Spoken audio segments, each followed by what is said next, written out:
Assalamualaikum warahmatullahi wabarakatuh, sahabatku, saudaraku semua. Semoga selalu dalam kasih sayang Allah, amin ya Allah.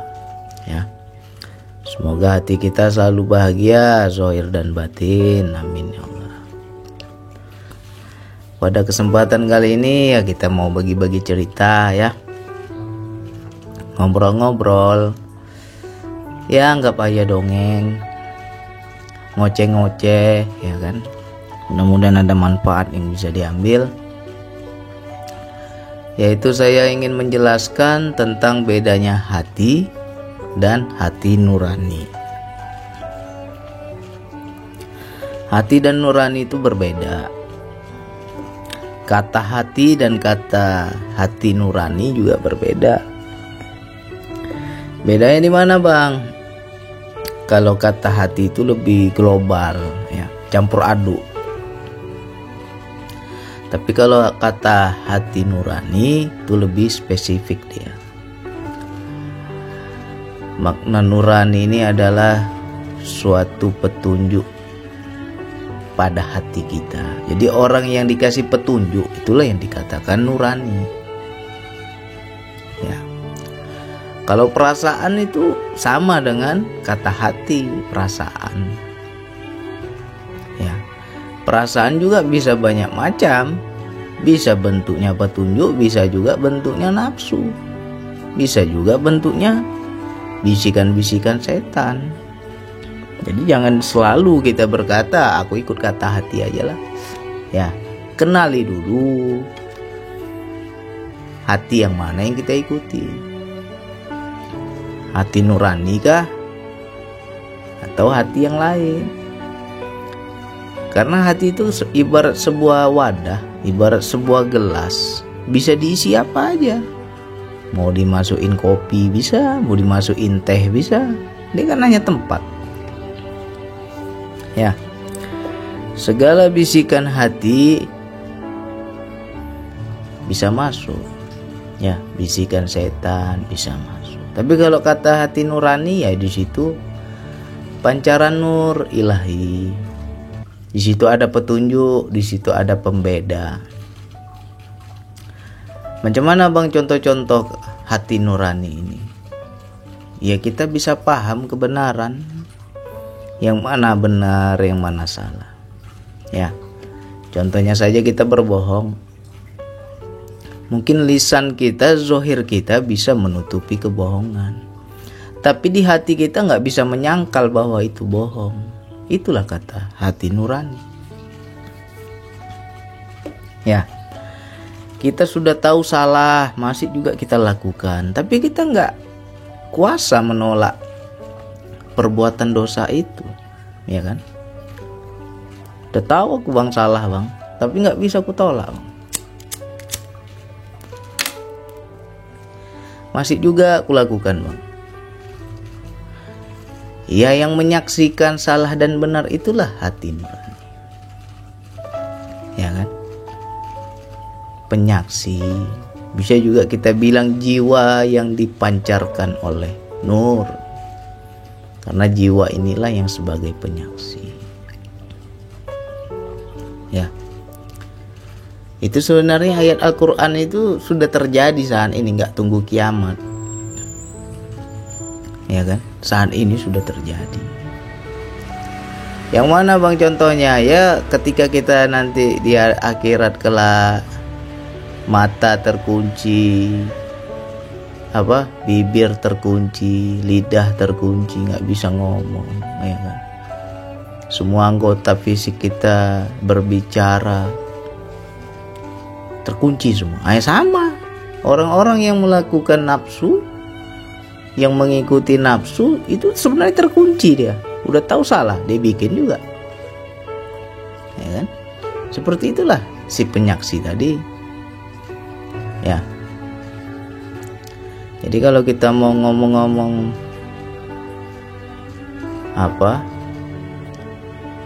tentang kebenaran ya.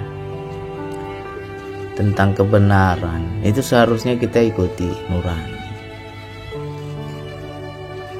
Di situ nggak pernah dia berbohong. Ya. hati nggak bisa bohong bang, kita bilang itu nurani. Kalau hati nggak bisa bohong itu, ya kan? Hati nggak bisa bohong itu nurani, bukan hati biasa. Di situ ada kebenaran, ada furqan, pembeda, yang mana benar, yang mana salah. Dan di situ juga bisa kita bilang kitab di dalam diri. Orang kalau udah paham hati nurani ini, itulah Al-Quran yang berjalan. Ya, segala gerak-gerik hidupnya, tingkah lakunya, kalau dia ikuti hati nuraninya, itulah sejatinya orang-orang yang menjalankan Al-Quran. Memang dia nggak paham Al-Quran, dia nggak hafal ayat, tapi kalau mau dicocok-cocokkan, segala perbuatan dan tingkah lakunya ada di Al-Quran,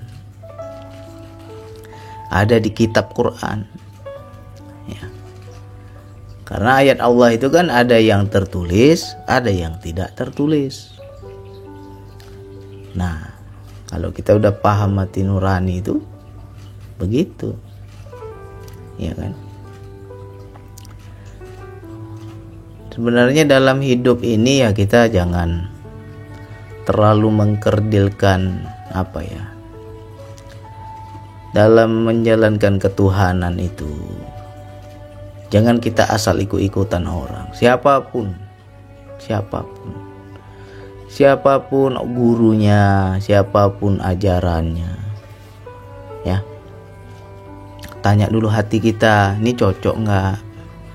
Ini bisa nggak saya cerna? Ini bisa nggak hatiku menerima? Kalau di hati kita sudah cocok, ambil, terima. Tapi kalau kata hati nolak, ya jangan dipaksakan.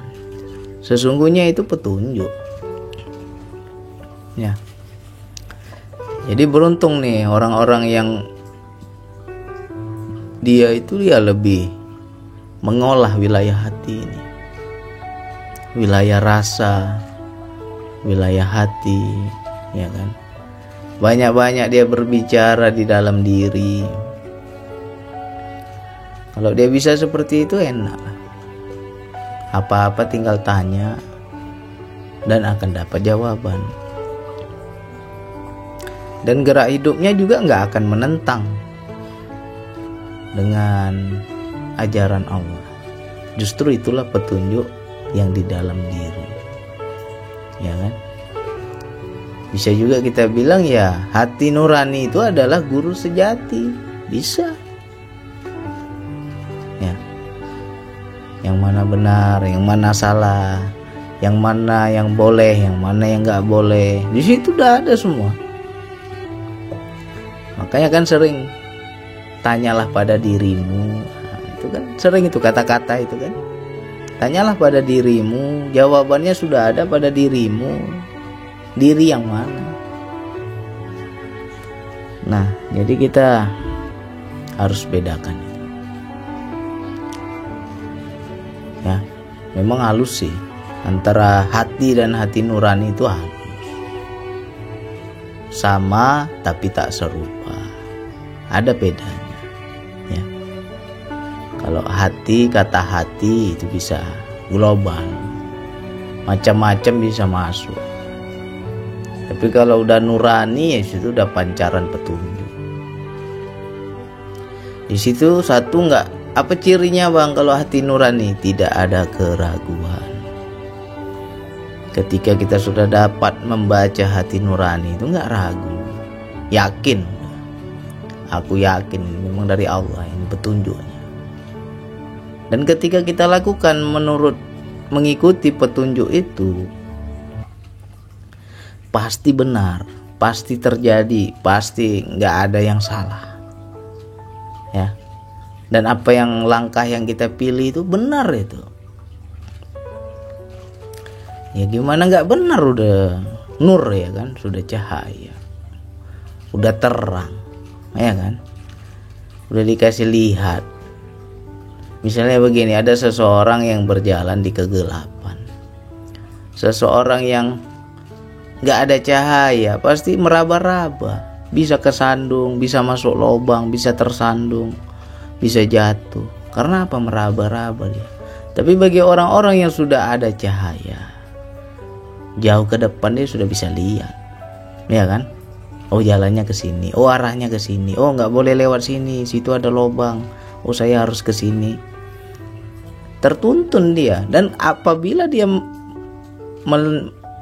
menjalani apa yang dia lihat, apa yang dia pandang, pasti benar, nggak ada yang salah. Karena apa? Dia sudah dikasih cahaya. Berbeda dengan yang meraba-raba tadi, ya. Makanya bagi orang yang melatih kesadaran jiwanya, ya nurani itu aktif, ya kan? Apapun gerak hidupnya, langkahnya ya benar, gitu. Gak salah, kan udah ada cahaya. Jadi itulah yang harus kita lebih olah lagi lah, ya. Jangan kita terlalu tersugesti dengan ajaran yang di luar diri. Memang itu yang di luar diri itu benar, bagus juga. Tapi yang di dalam juga jangan kita tinggalkan. Di dalam ini harus diolah terus, ya. Sekarang kita lihat berapa banyak orang pintar di dunia ini, ya, tapi pintarnya hanya dari segi ilmu pikiran. Pintar hanya dari segi ilmu yang di luar diri. Nah, dengan orang yang pintar di dalam diri, yang bedanya adalah orang tersebut pasti akan sombong, cenderung sombong, karena keakuan, ya kan? Merasa paling benar, merasa paling tahu, merasa memiliki ilmu, merasa segalanya, merasa semua. Itulah perasaan tadi. Itu bukan hati nurani, masih meraba-raba itu.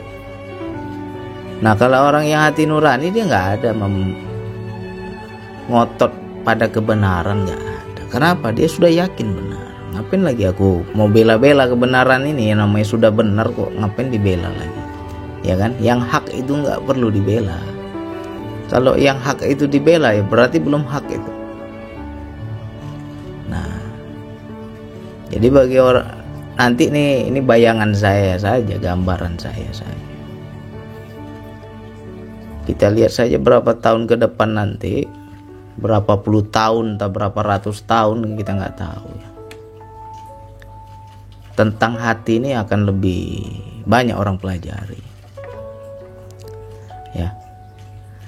Tentang mengolah hati, menjaga hati, membongkar wilayah hati, itu semua nanti akan banyak orang pelajari.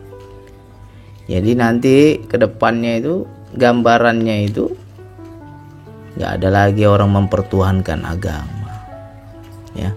Sama aja, mau apapun agamanya kembali kepada budi, ya. Karena kalau kita ngomong tentang agama ini, ya, apa tujuan agama diturunkan? Tapi kenapa setelah orang beragama, ya bertentangan dengan agama yang dia ajarkan, ya kan? Banyak orang beragama tapi nggak bertuhan. Ya, banyak orang yang beragama tapi tidak bertuhan. Padahal sejatinya agama pasti ada Tuhannya, tapi justru agamalah yang dipertuhankan, bukan Tuhan yang Maha Esa, ya. Jadi kalau betul-betul kita menilai yang beragama itu yang seperti apa, itu tadi kembali kepada budi, kepada akhlak, ya, kepada sesama, rahmatan lil alamin. Itu sejatinya yang beragama, ya. Mungkin selama ini kita bangga dengan sholat kita, bangga dengan ibadah kita, bangga dengan zikir kita, bangga dengan ilmu agama yang kita miliki, tapi nggak ada budi, ya sama aja itu orang belum bertuhan. Ya, sama saja itu orang belum bertuhan. Bagaimana kita mau melihat orang yang menjalankan budi ini? Bisa dilihat dari wajahnya. Ya, bisa kita lihat dari wajahnya. Karena wajah itu cerminan hati.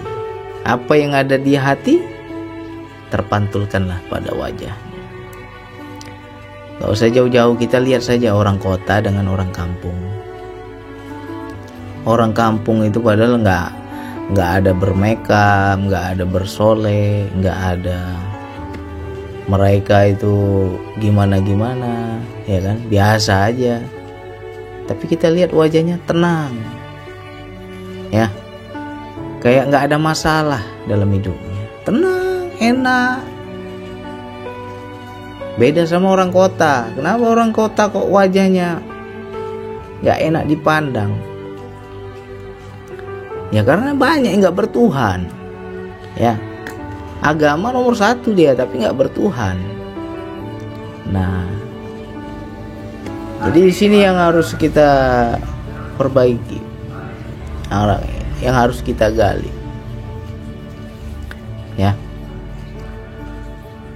benarkah kita sudah peka pada sesama, menolong sesama, menjaga hati pada sesama, ya. Jangan sampai agama ini kita pertuhankan, ya. Makanya paling enak kalau kita itu ngomong hati ini, ya, itu kembali kepada akhlak, kepada budi.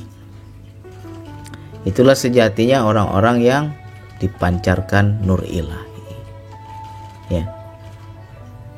Kenapa orang kota cenderung kurang sopan, sedangkan kalau di kampung-kampung tuh kita lihat sopan, santun, ramah. Kalau di kota kan cuek-cuek, ya kan, hilang ramahnya. Ya, itu dia, hati nuraninya itu nggak aktif, ya. Nah, jadi ya kalau mau dibilang tentang hati ini luas lah. Kalau ditanya siapa yang betul-betul orang yang dapat petunjuk, adalah orang-orang yang bisa mencerminkan nur tadi. Ya, nur itu terang, nur itu pancaran cahaya, menerangi pada sekitar. Kalau kita di dekatnya, ya kita ikut terang. Itu aja cirinya, ya kan. Nah, ini dekat sama dia sakit hati aja, dekat sama dia bikin gondok aja. Oh, dari mana orang dapat nur itu? Ya. Nah, jadi nurani itu beda ya dengan perasaan. Dengan kata hati beda. Kalau nurani itu lebih petunjuk di dalam diri, jiwa yang diberi petunjuk, itu hati nurani. Mana benar, mana salah, kita paham, ya kan. Nah, ya, mudah-mudahan ini sedikit bisa dipahami. Kita jangan lagi mempertuhankan agama, mempertuhankan apa yang kita punya, mempertuhankan apa yang kita miliki, ya. Harus yang kita pertuhankan itu Tuhan yang Maha Esa, ya. Nah, kalau dikaji-kaji lagi nama Tuhan, nama Allah itu sebenarnya ya bukan 99 aja. Yang kita ketahui nama Allah itu Asmaul Husna itu 99. Ya. Sebenarnya nama Allah yang baik itu banyak, tergantung persepsi kita masing-masing. Ya. tergantung persepsi kita masing-masing. Pokoknya antara hamba dan Allah itu ya terserah seorang hamba itu mengungkapkan rasa kepada Allah itu seperti apa.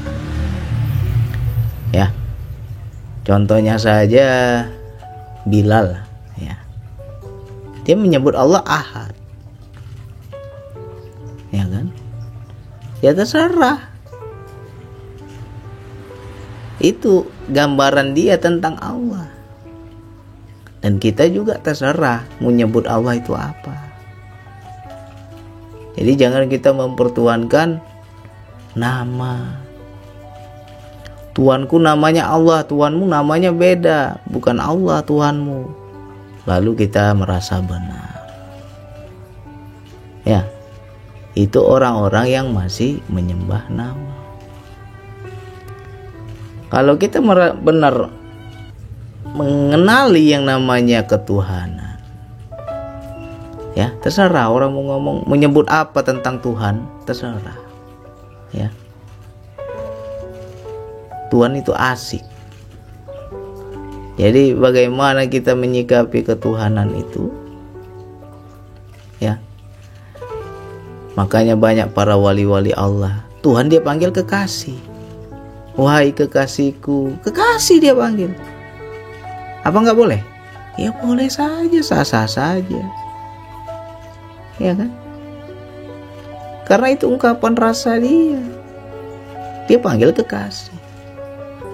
Nah, kita menggambarkan tentang Tuhan itu apa? Terserah masing-masing orang.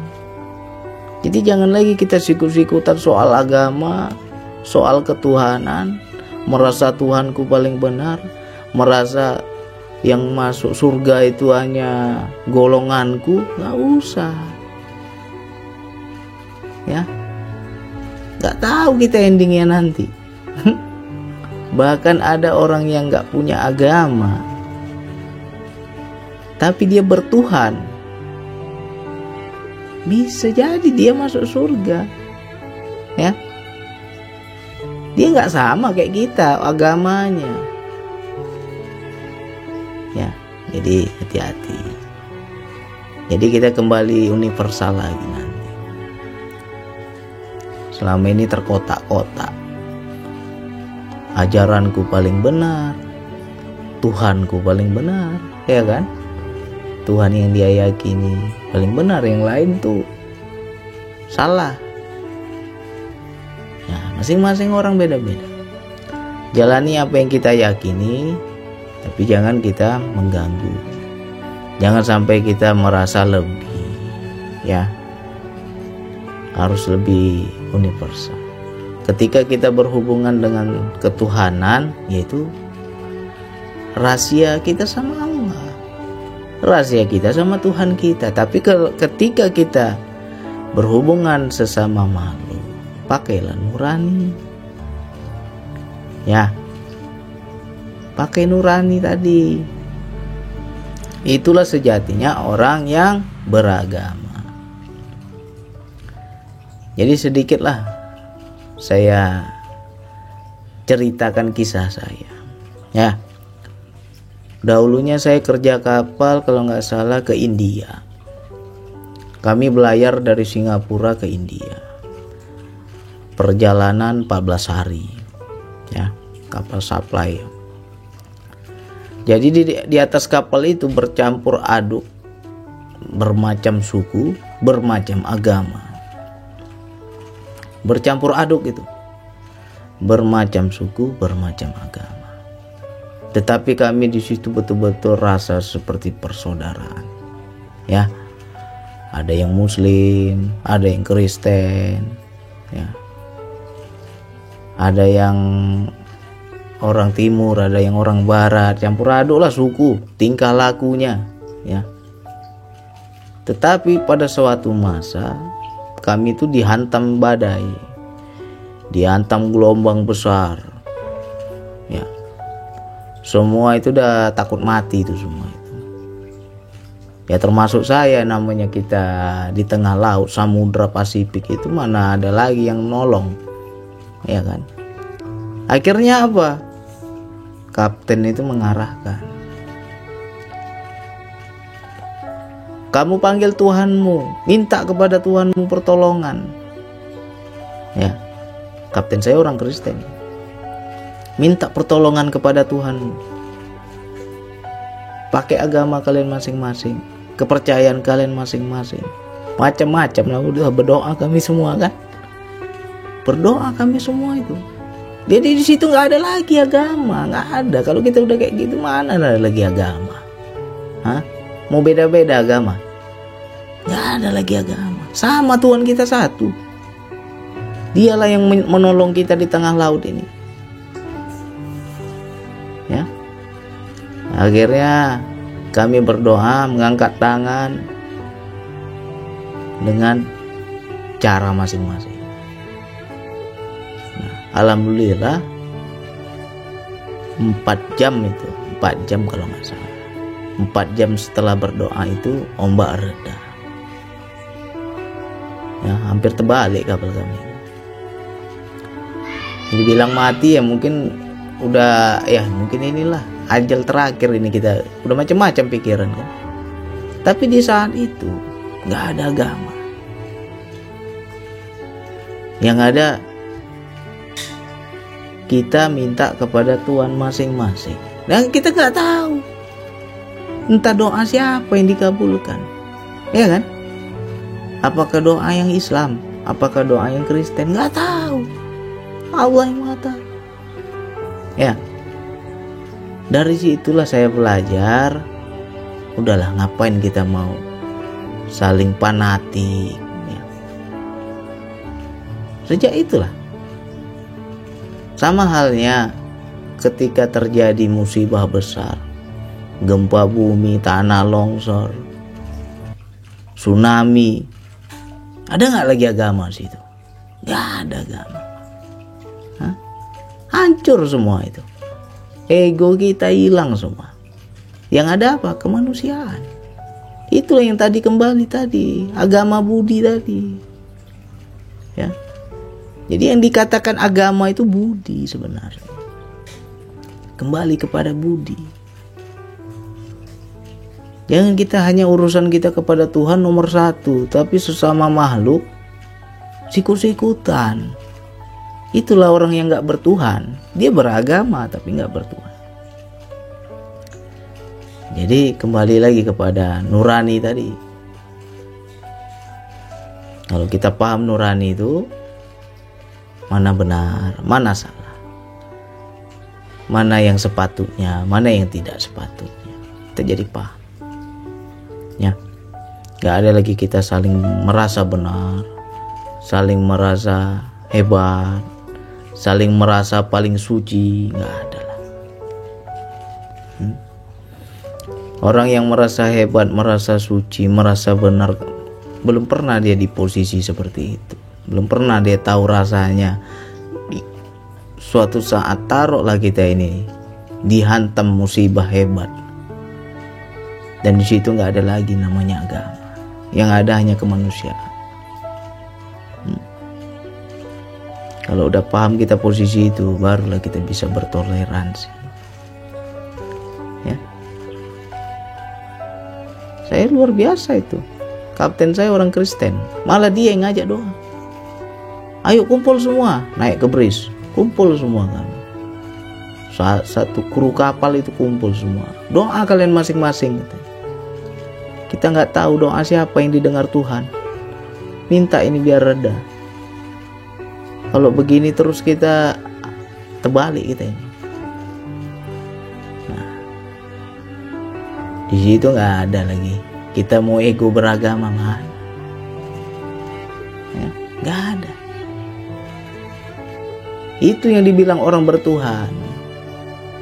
Ya. Ya, jadi ini mudah-mudahan menjadi apa ya? Membuka pandangan kita lah.